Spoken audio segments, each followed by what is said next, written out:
তো হ্যালো বন্ধুরা, তো ফাইনালি আমি তোমাদেরকে বলেছিলাম এরপর ভিডিও শফিকের সাথে তোমাদের সাক্ষাৎ করিয়ে দেব। তো ফাইনালি শফিক কিন্তু জেল থেকে ছাড়া পেয়েছে। তো সামনের সপ্তাহে আমরা শফিকের বাড়ির উদ্দেশ্যে রওনা দেব। তো সেই নিয়ে আরেকটা ভিডিও হবে। তো এই ভিডিওটা তোমাদেরকে জানানোর উদ্দেশ্য একটাই কারণ, শফিক জেল থেকে ছাড়া পেয়েছে। ফাইনালি আমরা শফিকের সঙ্গে দেখা করব। আমি এবং আমার বন্ধু দুজন মিলে যাব রবি খুশি, তার চ্যানেলের নাম। তো দুজনেই যাব দেখা করতে শফিকের সঙ্গে।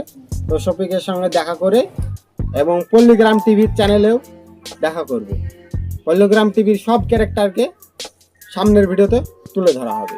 তো শফিক জেল থেকে ছাড়া পেলে আমি শফিকের সঙ্গে দেখা করব।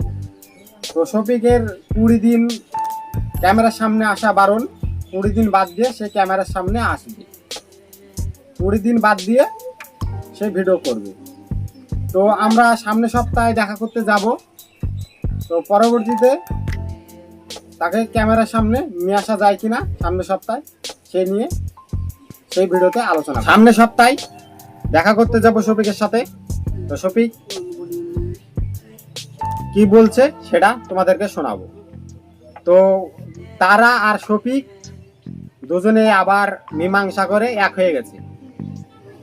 তো তারার বয়স পুজলে আর শফিকের বয়স পুজলে তারা আর শফিকের সঙ্গেই বিয়ে হবে। তো শফিকের পরিবার আর তারার পরিবার, দুই পরিবার মিলে শফিকের কেসটা তুলে নিয়েছে। এই বিষয় নিয়ে সম্পূর্ণ আলোচনা সামনে ভিডিও করব।